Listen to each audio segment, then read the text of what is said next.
Hello बच्चों। Oh hello guys. तो मैं वंश कथुरिया वीकेएस केमिस्ट्री का ओनर और आप लोगों का दोस्त स्वागत करता हूं आप लोगों के अपने यूट्यूब चैनल पे जिसका नाम है वीकेएस केमिस्ट्री। तो गाइस आज का है हमारा लेक्चर नंबर 3 ऑफ सॉल्यूशंस हम लोगों ने स्टार्ट कर रखा था जैसा कि आप लोगों को याद होगा। तो गाइज़ अभी आपको स्क्रीन पर मेरा चेहरा नहीं दिख रहा होगा क्योंकि मैं हूँ ही नहीं अभी स्क्रीन पर। अभी आपको स्क्रीन पर दिख रहा होगा ये क्वेश्चन। सबसे पहला काम आज की क्लास का आपका यही है, ये क्वेश्चन पहले इसलिए कि मैं आप लोगों को रिमाइंड करवा सकूं कि हमने सेकंड लेक्चर तक कुछ कंसंट्रेशन टर्म्स और काफ़ी कुछ पढ़ाई कर ली थी। कहीं आप लोग जो हमने पढ़ा वो भूल तो नहीं गए। तो अब आप लोगों के लिए जो आपकी पुरानी क्लास की यादों से रिलेटेड एक न्यूमेरिकल है। तो आज की क्लास में पहले यही कीजिए कि न्यूमेरिकल सॉल्व कीजिए, ठीक है। वीडियो पॉज करो और न्यूमेरिकल अपनी नोटबुक पे लिख लो, ठीक है। आप लोगों को स्क्रीन पे भी सिर्फ न्यूमेरिकल दिख रहा है तो just note it down guys. तो गाइस होप सो कि आप लोगों ने न्यूमेरिकल नोट कर लिया होगा, वीडियो पॉज कर ली होगी और न्यूमेरिकल अपने तरफ से सॉल्व कर लिया होगा। अब मैं आऊँगा ये न्यूमेरिकल सॉल्व करने ताकि आप लोगों को थोड़ी राहत मिले, ठीक है। तो गाइस कैसे हैं आप? मैं आ गया हूँ। तो मैं तो आ गया, होप सो आप लोगों ने ये न्यूमेरिकल कर लिया होगा। तो देखो न्यूमेरिकल बड़ा सिंपल है। हमें गिवन है शुगर सिरप ऑफ वेट 214 मतलब 214.2 ग्राम कंटेन 34.2 ग्राम शुगर और हमें इसकी मोलैलिटी निकालनी है, मतलब मोलल कंसंट्रेशन मोलैलिटी। बड़ा सिंपल है। शुगर सिरप, ठीक है, मतलब शुगर सिरप हमारे एक तरह से सॉल्यूशन हो गया। तो हमें उसका वेट गिवन है, ठीक है, वेट ऑफ सॉल्यूशन में यहाँ नीचे लिख रहा हूँ, सब्सक्रिप्ट कहते हैं ना, वेट ऑफ सॉल्यूशन जो कि है 214.2 ग्राम, ठीक है जी। और उसके अंदर शुगर एक बार हम सोल्यूट माने तो सोल्यूट ही है, ठीक है। उसके अंदर शुगर है 34.2 ग्राम, ठीक है जी, ये भी हमें समझ आ गया, ठीक है। तो सॉल्वेंट का वेट कितना होगा, इन दोनों को सब्ट्रैक्ट कर दीजिए। सब्ट्रैक्शन आती है ना, आती होगी। बस अब कोई बच्चा ये मत बोलना कि मुझे सब्ट्रैक्शन नहीं आती, तो फिर नहीं आती तो भाई इसका इलाज मेरे पास भी नहीं है। तो सब्ट्रैक्ट करो, ये 2 से 2 0, 4 0 21 थे ना, 180 ग्राम, ठीक है गाइस। तो आप लोगों को जानकर खुशी होगी कि मुझे सब्ट्रैक्शन आती है। तो वेट ऑफ सॉल्वेंट आएगा 180 ग्राम। ओके जी सर, ये तो हमें समझ आ गया कि वेट ऑफ सॉल्वेंट है 180 ग्राम। और मोलैलिटी का फॉर्मूला मैंने आप लोगों को क्या बताया था, number of moles of solute divided by weight of solvent in KG, ठीक है। बहुत सिंपल है, ठीक है। नंबर ऑफ मोल्स कैसे लिख सकते हैं, गिवन वेट बाय में मोलिकुलर वेट इनटू, अगर मान लो वो ग्राम में गिवन है सॉल्वेंट का मास तो 1000 से ऊपर मल्टीप्लाई कर दो, ठीक है जी सर। ये फॉर्मूला है, सीधा हमें वैल्यूज़ पुट करनी है। WB हमें गिवन है 34.2, ओके, और इनटू 1000 और WA ग्राम में अभी हमने निकाल लिया 180, ठीक है। अब सर ये मोलिकुलर मास क्या है शुगर का? देखिए शुगर मतलब यहाँ पर हम बात कर रहे हैं बेसिकली सुक्रोज से। सुक्रोज देख लीजिए, सुक्रोज का फॉर्मूला क्या होता है, C12H22O11, ठीक है। कैलकुलेट कर लीजिए, C12 यानी कि 144 प्लस 22 प्लस 176। अब जब आप लोग इसे ऐड करेंगे तो आंसर आएगा 0 1 एक सेकेंड 2 1 7 4 11, ठीक है, 342 ग्राम, ठीक है। 342 ग्राम सुक्रोज का मास आ गया, मोलिकुलर मास। ये तो बहुत अच्छा हो गया क्योंकि अगर हम नीचे 342 लिखेंगे तो हमें कुछ कटता दिख रहा है। वेरी गुड, इसको काटेंगे, ये से काटेगा अराउंड 10 पे मोस्ट प्रोबेबली। ये 2 जीरोस नहीं रही, तो जब आप इसे सॉल्व करेंगे तो आंसर आएगा 0.55 मोलल। तो मोलैलिटी आ गई, यानी कि मोलल कंसंट्रेशन आ गई हमारे पास 0.55। Note it down guys, note कर लीजिए, समझ लीजिए। और मोस्ट प्रोबेबली सभी बच्चे बहुत अच्छे हैं, उन्होंने पहले ही पोस्ट कर आंसर निकाल लिया होगा। बाकी मुझे पता है तुम कैसे हो, आई नो। ठीक है, तो गाइज ये न्यूमेरिकल तो बड़ा प्यारा था। अब एक और चीज़ की बारी आती है। क्या चीज़ सर, बताइए हमें। बताता हूँ भाई, रुको ज़रा, सब्र करो। ठीक है, एक और बड़ी ही प्यारी चीज़, हम कंसंट्रेशन टर्म्स में काफ़ी कुछ पढ़ रहे थे, वैसे वहाँ पर एक टर्म आती है इक्विवेलेंट मास। कहोगे सर ये क्या मजाक कर रहे हो, ये तो हमें आती है। तो मैंने कब कहा तुम्हें नहीं आती, अरे आती है। इक्विवेलेंट मास के जैसे हमने फॉर्मूला किया था कि भाई molecular mass divided bye n factor, यही था ना। यही था। ठीक है, equivalent mass.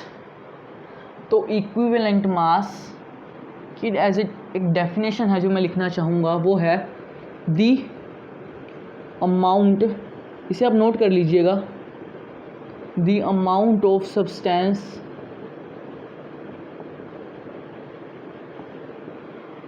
The amount of substance which react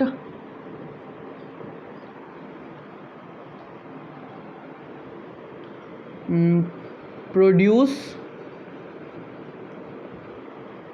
which react or produce or displace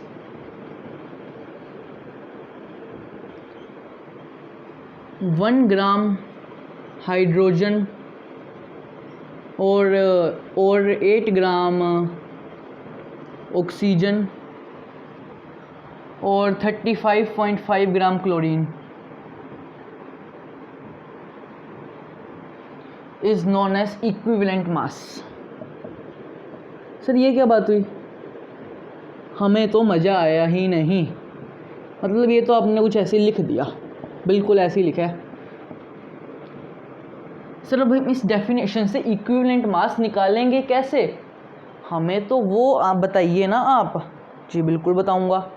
तो बताने से पहले आप इसे नोट कर लीजिए, और जो बच्चे थोड़ा आलस मार लेते हैं वो चाहें तो स्क्रीनशॉट भी ले सकते हैं। तो just take screenshot guys, you have right to take screenshot. Hope so आप लोगों ने स्क्रीनशॉट ले लिया होगा। ले लिया तो फिर चलिए आगे चलते हैं, मतलब यहीं खड़े रहेंगे और इसके बेसिस पर नोट कर लिया ना, क्योंकि आपको एक काम आएगी।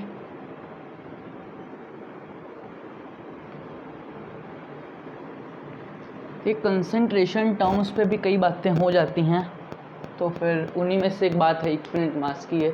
देखो एक न्यूमेरिकल देता हूँ मैं, एक रिएक्शन लिख रहा हूँ N2 प्लस H2NH3, ठीक है, फॉर्मेशन ऑफ अमोनिया। अब कई पढ़ाकू बच्चे, महापढ़ाकू, जो अच्छी बात है, वो कहेंगे सर पहले से बैलेंस कीजिए। बिल्कुल बैलेंस करनी है, तो बैलेंस करेंगे तो N2 + 3H2 आएगी 2NH3। ठीक है जी, मैंने आपको निकालना है इक्विवेलेंट मास ऑफ N2। ठीक है सर जी, हम निकाल लेंगे, आपने कहा हम निकाल लेंगे। ठीक है, मैंने क्या लिखा था, the amount of substance which produce, react या फिर डिस्प्लेस 1 ग्राम हाइड्रोजन और 8 ग्राम ऑक्सीजन और 35.5 ग्राम क्लोरीन, वो होता है इक्विवेलेंट मास उस सब्सटेंस का उस रिएक्शन के अंदर। ठीक है, मतलब इस रिएक्शन में N2 का इक्विवेलेंट मास क्या होगा। ठीक है, तो N2 का हमारे पास 1 मोल है और 1 मोल का मास होता है 14 ग्राम। ठीक है जी, सॉरी 28 ग्राम, सॉरी 28 ग्राम N2 है ना, और हाइड्रोजन ले दे के होगी मेरे पास 6, तो 6 ग्राम, जैसे कि 3 मोल्स हैं, और अमोनिया का हो जाएगा ऐसे 34 ग्राम, एक अमोनिया का 17 ना, तो 34 ग्राम। ठीक है, तो हमें इस रिएक्शन में दिख रहा है कि 6 ग्राम H2 reacts with 28 gram N2।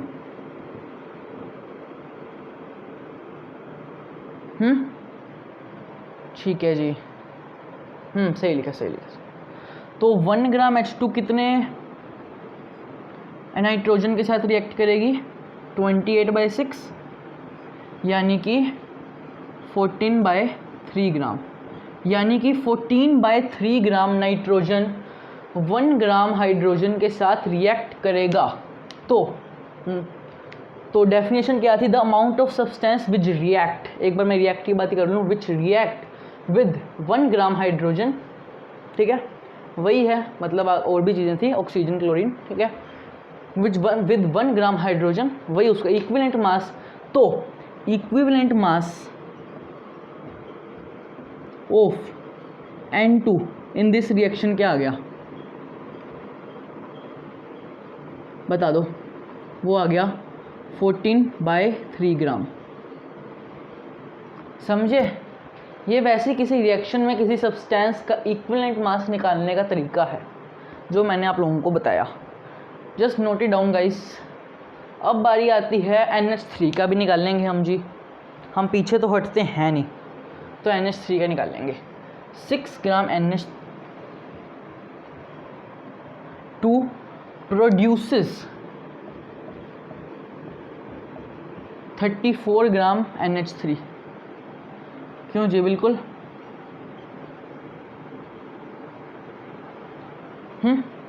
Reaction में आप देख सकते हैं, तो 1 ग्राम कितने का कांड करेगी? 34/6, जो कि आएगा 17/3 ग्राम। मतलब 1 gram hydrogen 17/3 gram ammonia produce करेगी। तो equivalent mass of ammonia in this reaction क्या आ गया 17/3 ग्राम। देखिए गाइस, ये बड़ा सिंपल सा मेथड है इक्विवेलेंट मास किसी रिएक्शन के लिए निकालने का। ठीक है जी, ठीक है। तो अब चलते हैं आगे, एक रिएक्शन और, आप लोगों को अच्छा लगेगा। ठीक है, एक रिएक्शन और तो बनती है गाइस, एक सेकेंड। एक रिएक्शन और में मैं लेता हूँ CH4 प्लस O2 क्या बनाता है? CO2 प्लस ये पानी है सॉरी, ठीक है। तो इसको बैलेंस करें तो क्या बनेगा? 2H2O है ना, 2 4, हाइड्रोजन भी हो गई 4। होप सो गाइज आप लोग चेक कर लीजिए, मैंने इस रिएक्शन को सही से बैलेंस किया है, मेरे अकॉर्डिंग मैंने किया है। कार्बन 1, ऑक्सीजन 4 उधर है और 4 इधर, और हाइड्रोजन भी 4। ठीक है, ठीक है, सही है, सही है। तो हमें CH4 का 1 मोल है, तो CH4 1 मोल कितना मास होता है बताइए मुझे? 16 ग्राम। और 2 मोल्स ऑक्सीजन के हैं, तो इसका बनेगा 16 दूनी 32, 64 ग्राम। हाँ ठीक है, और CO2 का 1 मोल है, तो ये बनेगा 44 ग्राम। और हाइड्रोजन का, मतलब एक मॉलिक्यूल का 18 ग्राम होता है, तो 2 का 36 ग्राम, कि भाई 2 मोल्स हैं। ठीक है जी। अब आप निकालिए सबसे पहले CH4 का। ठीक है, 64 ग्राम ऑक्सीजन रिएक्ट्स विद किसके साथ? 16 ग्राम CH4। तो ऑक्सीजन के लिए मैंने आपको 8 ग्राम बताया था ना, यानी कि 8 gram oxygen reacts with 16/84 64 sorry 16 चलो पहले मैं 16/64 इंटू 8। ठीक है, ये कैसे आया मैं बता देता हूँ। अगर हम 1 ग्राम O2 के लिए देखें तो आएगा 16/64, तो ये पूरा चला गया, और 8 ग्राम के लिए 8 से दोनों तरफ मल्टीप्लाई कर दिया, तो ठीक है जी, ठीक है। बच्चे समझ गए, समझदार तो हैं ही हैं, ठीक है। यानी कि 8 ग्राम O2 रिएक्ट्स विद इतने ग्राम CH4, तो इसे सॉल्व कर लीजिए, 8.82, ठीक है।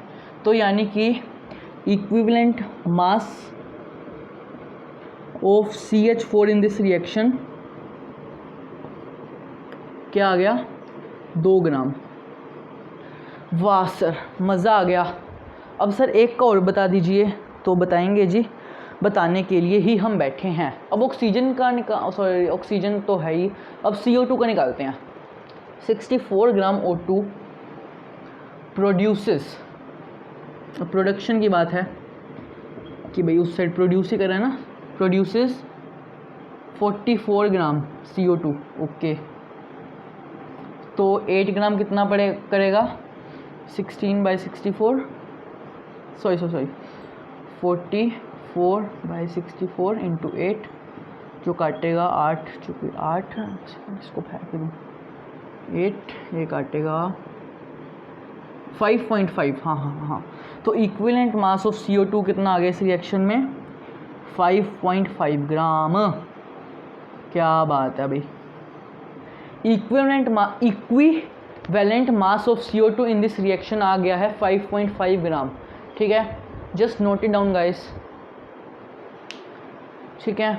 अब कई प्यारे बच्चों के मन में एक सवाल आ रहा होगा कि सर हमने ऑक्सीजन का मास 64 ग्राम ही क्यों, मतलब 8 ग्राम ही क्यों लिया, और हम लोगों ने Cl2 का मास 35.5 ग्राम लिया, हाइड्रोजन का 1 ग्राम लिया, हमने और कुछ क्यों नहीं यूज़ किया। बताता हूँ, ठीक है। और गाइस जैसा कि आप देख सकते हैं इसमें मैंने H2 का नहीं निकाला, H2 का आप निकाल के आइएगा होमवर्क, ठीक है। कुछ प्रैक्टिस खुद भी कीजिए, ठीक है। आपको बेसिक फंडा समझ आ गया, ठीक है। ऐसे आप Cl2 के लिए भी कोई रिएक्शन लेकर निकाल सकते हैं, ठीक है। बेसिक फंडा आपको समझाना था, वो आप लोगों को समझ आ गया, होप सो। नहीं आया तो एक तरीका है और है, ठीक है। आप वीडियो बैक कर सकते हैं और दोबारा देख लीजिए, कोई बात नहीं, समझ आ जाएगा, ठीक है। इक्विवेलेंट मास, मैं बता रहा था कि O2 की ही बात करें हम, तो देखो O2 के हम एक एटम का इक्विवेलेंट मास निकाल लें तो क्या आएगा, गिवन ग्राम मोलिकुलर मास, यानी कि मोलिकुलर मास जिसका होगा 16 divide by n factor simple molecule के केस में उसकी वैलेंसी मान लो, ठीक है 2, तो वो आएगा 8 ग्राम, ठीक है। इसलिए हमने 8 ग्राम O2 यूज़ किया। सिमिलरली हाइड्रोजन के लिए H2 का ग्राम मोलिकुलर मास 2, ठीक है, डिवाइडेड बाय इसका एन फैक्टर भी 2 ही दिख रहा है तो 1 ग्राम। और क्लोरीन Cl2 ये आएगा अपना 71/2, कुछ इस टाइप से मैंने आपको बताया कि हमने ये चीज़ें क्यों यूज़ की, gram molecular mass divided by n factor कर हम लोगों ने आंसर निकाले हैं, ठीक है। बेसिकली ऑक्सीजन का मैंने आपको बताना था, इक्विवेलेंट मास ऑफ एक ऑक्सीजन एटम का 8 ग्राम होता है, तो हमने वही ले लिया कि 8 ग्राम को कितना रिप्लेस करेगा, वैसे 1 ग्राम हाइड्रोजन और 35.5 ग्राम क्लोरीन, ठीक है। अब आप लोगों के मन में आएगा सर हम उस डेफिनेशन में, जैसे हमने O2, H2 और Cl2 लिया, हम उस डेफिनेशन में क्या बस यही ले सकते हैं, क्या बाकियों कोई फीलिंग नहीं है? हैं भाई, है, बिल्कुल है। जैसे कि अगर आप चाहें तो आप CO3 नेगेटिव आयन लें, ठीक है, तो इसका ग्राम मोलिकुलर मास होता है 12, 60 बाय में वैलेंसी फैक्टर जितना इसकी आपको दिख रहा है चार्ज इसके ऊपर 2, ठीक है, यानी कि 30 ग्राम। मतलब CO3 नेगेटिव का भी एक बंदे के लिए ग्राम इक्विवेलेंट मास आ गया, एक CO3 नेगेटिव के लिए 30 ग्राम। मतलब आप उस डेफिनेशन में चाहें तो ये भी लिख सकते हैं रिएक्ट्स, डिस्प्लेस और प्रोड्यूस 30 ग्राम CO3 नेगेटिव। मतलब आप ऐसे डेफिनेशन को थोड़ा बहुत चाहें तो एक्सटेंड कर सकते हैं, ठीक है। बेसिकली आप और जगहों पर भी देखेंगे तो बेसिकली उन तीनों की ही बातें की जाती हैं, ठीक है। तो सर हमें इक्विवेलेंट मास का तो कंसेप्ट समझ में आ गया, ठीक है जी। मैंने कब कहा कि आप लोगों को समझ में नहीं आया? समझ में तो आना ही था, इजी सा कंसेप्ट है, ठीक है। जैसा कि मैंने आपको कहा था कि लास्ट लेक्चर में बताया था कि नॉर्मेलिटी से रिलेटेड और भी बातें करनी हैं, तो भाई बातों का सिलसिला ख़त्म नहीं हुआ है। अब एक लॉ है, लॉ ऑफ ग्राम इक्विवेलेंस।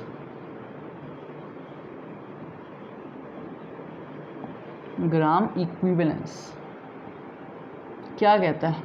बड़ा इजी है कि जितने number of gram equivalent react, ठीक है, number of gram equivalent reacts उतने ही number of gram equivalent produce. मतलब जितने रिएक्टेंट्स के ग्राम इक्विवेलेंट होते हैं उतने ही प्रोडक्ट्स के, ठीक है। ये आपको एग्जांपल से समझ आएगा, ग्राम इक्विवेलेंट ऑफ प्रोडक्ट्स, है ना। ठीक है जी, ठीक है सर जी, हमें ये तो अच्छे से समझ में आ गया, ठीक है, समझ आ गया हमें। एक सेकंड गाइस, यहाँ लिखा है number of gram equivalent reacted, लिख दूँ, ठीक है, अच्छा लगेगा रिएक्टेड, ठीक है। ये टोटल नहीं, मतलब number of gram equivalent of, एक सेकंड, ऑफ ईच रिएक्टेंट, ठीक है, ईच रिएक्टेंट, थोड़ा सा modify, each reactant reacted and number of gram equivalent of each product produced, ठीक है, इस टाइप से।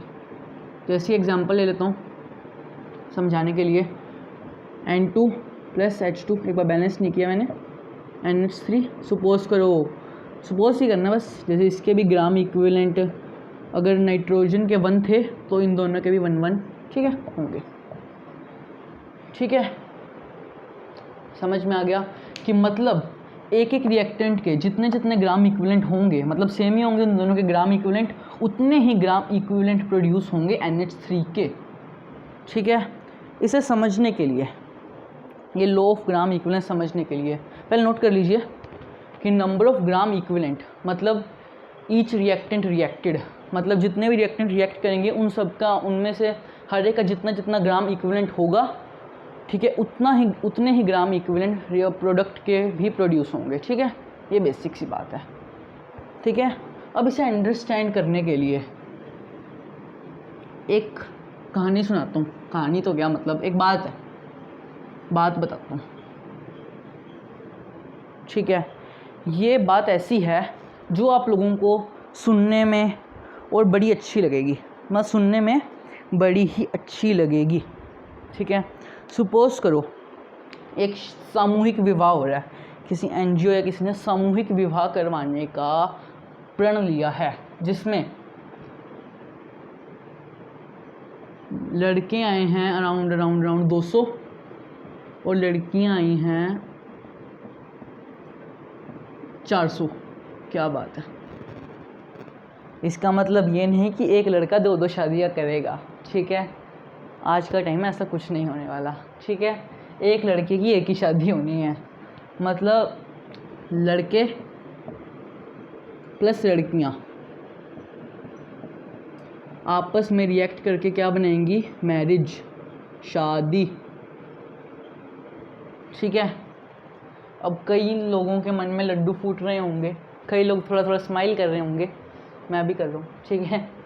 तो हमारे पास लड़के हैं 200 और लड़कियां हैं 400, तो मैरिजेस कितनी होंगी दोनों को मिला के? भाई मैरिजेस तो 200 ही होंगी और 200 लड़कियां तो ऐसे ही रह जाएंगी, 200 गर्ल्स अनरिएक्टेड रहेगी, केमिस्ट्री की भाषा में अनरिएक्टेड। ये सिर्फ समझने के लिए बता रहा हूँ, ठीक है। जैसे मैंने आपको बताया कि N2 और H2, मतलब जितने जितने ग्राम इक्विवेलेंट, जैसे हमने N2 के लिए उतने ही H2 और NH3 के बनेंगे, मतलब जितने ग्राम इक्विवेलेंट हम रिएक्टेंट्स के लेंगे एक एक रिएक्टेंट के, उतने ही प्रोडक्ट के बनेंगे। वही बात इस पर लागू हो रही है कि हमने लड़के चाहे 200 लिए और लड़कियां चाहे 400 ली, ठीक है। इसमें 200 लड़के रिएक्ट तो वो सिर्फ अपने 200 लड़कियों के साथ ही कर पा रहे हैं ना, और शादियां में यानी कि प्रोडक्ट भी 200 ही बन पा रहे हैं, ठीक है। मतलब जितने ग्राम इक्विवेलेंट लड़कों के थे, ठीक है, ग्राम इक्विवेलेंट लड़कियों के भी होंगे उतने ही, भले ही लड़कियां ज़्यादा हैं, मैं मानता हूँ। ठीक है, यानी कि जैसे आप लोगों ने +1 में लिमिटिंग रिएजेंट शायद कुछ पढ़ा होगा। ठीक है, दो substance which limits the reaction, कुछ इस टाइप से। यानी कि अगर मान लो लड़के भी 400 होते तो रिएक्शन पूरी हो जाती। यानी कि यहाँ पर जो लड़के हैं वो एक्ट करेंगे लिमिटिंग रिएजेंट की तरह। ठीक है, बस यही बताने के लिए कि जितने ग्राम इक्विवेलेंट रिएक्टेंट्स के, ईच रिएक्टेंट के उतने ही प्रोडक्ट के बनेंगे। ठीक है, लिमिटिंग रिएजेंट की तरह, जैसा कि आप इस रिएक्शन में देख सकते हैं। ठीक है, तो होप सो आप लोगों को ये एग्जाम्पल तो बड़े प्यार से अच्छे से समझ में आ गया होगा। ठीक है सर, हमें लो ऑफ ग्राम इक्विवेलेंट समझ में आ गया। इक्विवेलेंट मास से रिलेटेड आपने जो बातें की हमें समझ में आ गई तो मैं आप लोगों को बधाई दूंगा। बधाइयाँ बीबी तेनू, ओ सॉरी, चलो आप लोगों को ये बातें तो समझ में आ गई, और आती भी क्यों ना, बच्चे बड़े इंटेलिजेंट हैं। तो नंबर ऑफ़ ग्राम इक्विवेलेंट, जैसे पिछले टॉपिक में हमने इक्विवेलेंट मास की बातें की। ठीक है, अभी हमने नंबर ऑफ़ ग्राम इक्विवेलेंट की बातें की। तो नंबर ऑफ़ ग्राम इक्विवेलेंट के कुछ फॉर्मूला कुछ बता दूं मैं आप लोगों को। जैसे मेरे ख्याल से नॉर्मेलिटी में आपको पता चल ही गए होंगे, बताए थे। ग्राम इक्विवेलेंट क्या होता है? ठीक है, गिवन वेट डिवाइडेड बाय में मोलिकुलर वेट नहीं, इक्विवेलेंट वेट। ठीक है, और नंबर ऑफ़ ग्राम इक्विवेलेंट क्या लिख सकते हैं हम? Normality into volume. ठीक है, ये कैसे आया देखो, नंबर ऑफ़ नॉर्मेलिटी क्या होता था? Number of gram equivalent divided by volume. ठीक है, नंबर ऑफ़ ग्राम इक्विवेलेंट, तो नंबर ऑफ़ ग्राम इक्विवेलेंट आगे नॉर्मेलिटी इनटू में वॉल्यूम, कुछ इस टाइप से रिलेट कर लीजिएगा। ठीक है, नंबर ऑफ़ ग्राम इक्विवेलेंट का एक फॉर्मूला हम ये लिख सकते हैं, और नॉर्मेलिटी का लिख सकते थे molarity into n factor into volume. ठीक है, ये कुछ फॉर्मूलाज हैं जो आप लोगों को याद रखने हैं नंबर ऑफ़ ग्राम इक्विवेलेंट से रिलेटेड। ठीक है, होप सो आप लोगों को समझ में आ गए होंगे। जिन लोगों को समझ में आ गए वो अपने लिए एक बार ज़ोरदार तालियां बजा सकते हैं। मैं बजाता हूँ। ठीक है, तालियां बज गई हैं। ठीक है, तो एक बात एक और, मोलैरिटी क्या होता है? Number of moles divided by volume. एक बात और याद आ गई, एक फॉर्मूला और, मतलब वो तो बस मैं अपने फॉर्मूला बना ही जा रहा हूँ, ये वॉल्यूम से वॉल्यूम गया।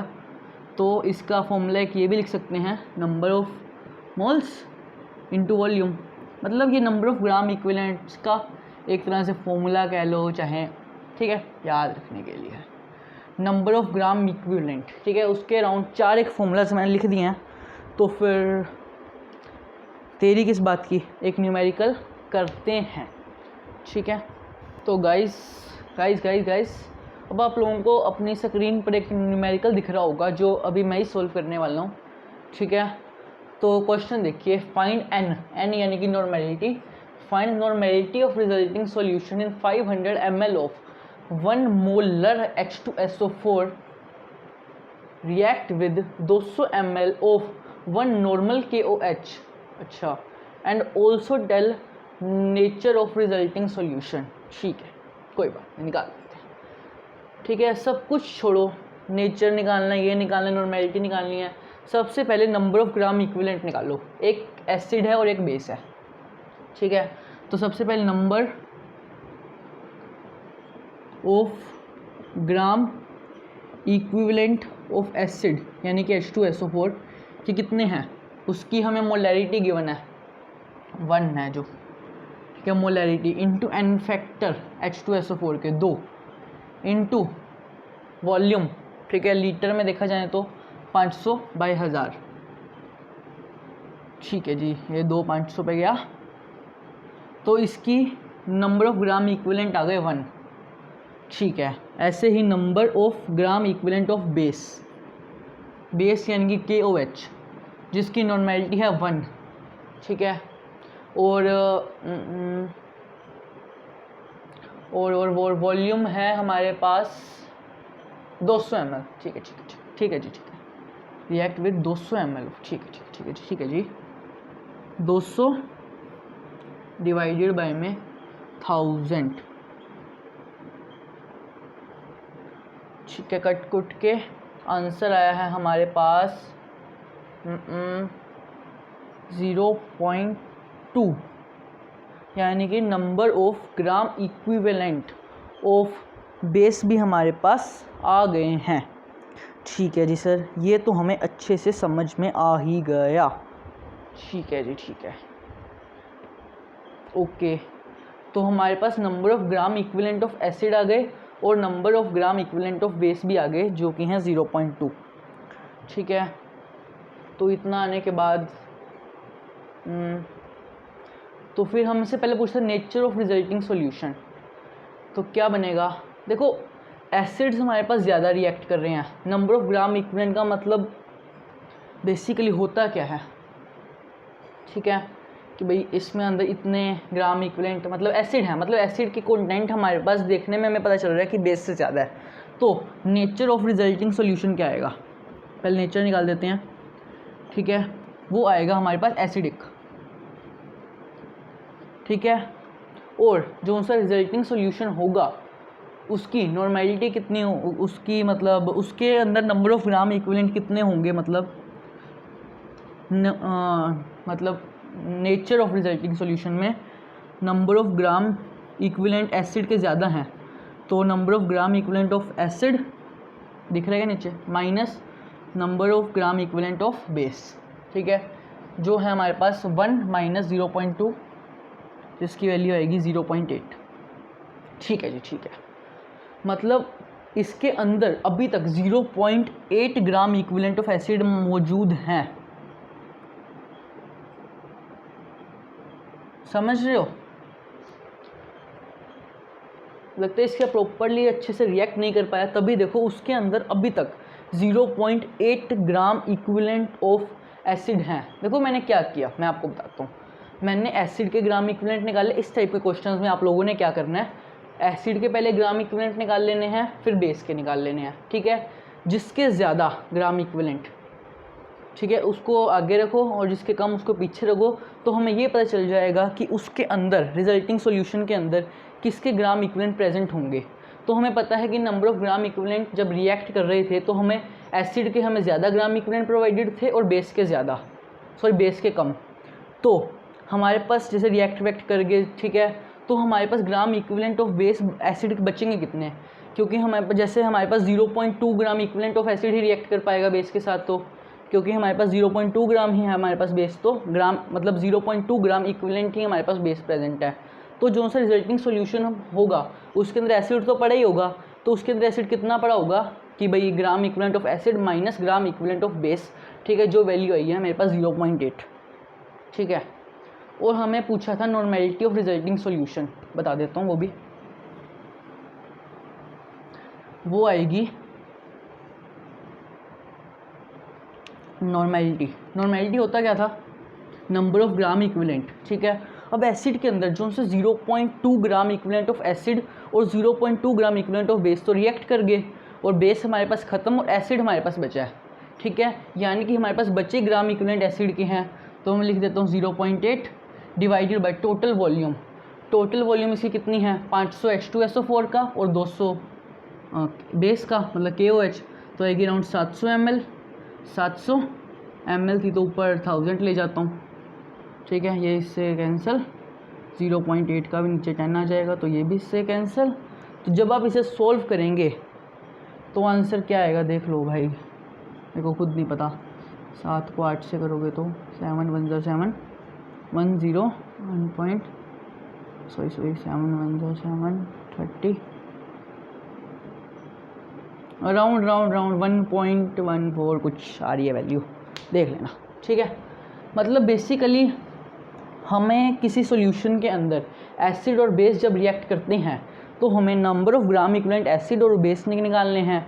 अगर मान लो दोनों के ग्राम इक्विवेलेंट सेम आ गए तो यानी कि वो दोनों आपस में रिएक्ट करेंगे और न्यूट्रलाइज कर जाएंगे, यानी कि जब वो न्यूट्रलाइज करेंगे तब gram equivalent of acid is equal to number of gram equivalent of base होगा। बट यहाँ पर ऐसा कुछ नहीं है, तो ग्राम इक्विवेलेंट ऑफ एसिड और बेस जितने रिएक्ट करने थे कर गए और बच्चे हमारे पास बच्चे कुछ ग्राम इक्विवेलेंट थे, वो 0.8 ग्राम इक्विवेलेंट ऑफ एसिड ठीक है, जिसको हमने फॉर्मूले में लिखा number of gram equivalent divided by total volume, वो हमारे पास आ गया। नॉर्मेलिटी आ गया अराउंड 1.14 नॉर्मल, कुछ मेरा आंसर आ रहा है। बाकी आप लोग चेक कर लीजिएगा, मैनुअल कैलकुलेशन ही थी ये तो। ठीक है जी, होप सो आप लोगों को ये बात अच्छे से समझ में आ गई होगी। जिन लोगों को आ गई उनके लिए तालियां। ठीक है, 1.14 नॉर्मल। ठीक है गाइस, एक बात बता दूँ, क्या बताना था, बात यह है कि लेक्चर यहाँ पर समाप्त हो रहा है। ठीक है, लेक्चर की लेंथ थोड़ी सी लंबी हो चुकी है। ठीक है, और कंसंट्रेशन टर्म्स के ऊपर एक लेक्चर और लगेगा। ठीक है गाइस, मुझे इस क्वेश्चन में ठीक है चलो ठीक है, क्वेश्चन ठीक है, आप लोगों को समझ में आ गया होगा। ठीक है, मैंने लो ग्राम इक्विवेलेंस में क्या बताया था, तभी बाद में वो लिखी थी प्रॉपरली कि number of gram equivalent of reactants reacted, ठीक है, वो इक्वल होगा, मतलब number of gram equivalent of each product produce. ठीक है, मतलब रिएक्ट तो ग्राम इक्विवेलेंट ऑफ एसिड उतने ही करेंगे जितने हमारे पास बेस हैं, तो बच्चे कुछ ग्राम इक्विवेलेंट थे वो हमारे पास थे 0.8। ठीक है, तो गाइस ये आप लोगों को समझ में आ गया होगा। ठीक है, जिन लोगों को आ गया वो अपने लिए एक बार तालियां बजा सकते हैं। ठीक है, ठीक है, तो गाइस जाते जाते फिर से थैंक यू भाई, देखते हो तुम मेरा लेक्चर। ठीक है, और मस्ती से पढ़ो, खुश रहो, आबाद रहो, अपने घर वालों को भी खुश रखो, खुद भी खुश रहो, अपने फ्रेंड्स के साथ में मस्ती करो और ज़िंदगी को खुल के जियो, क्योंकि जो खुल के जिएंगे वही कुछ पाएंगे। एक ज़िंदगी मिली है तो बस मस्ती करो। And bye bye and love you all. तब तक के लिए टेक केयर, बस बाय बाय।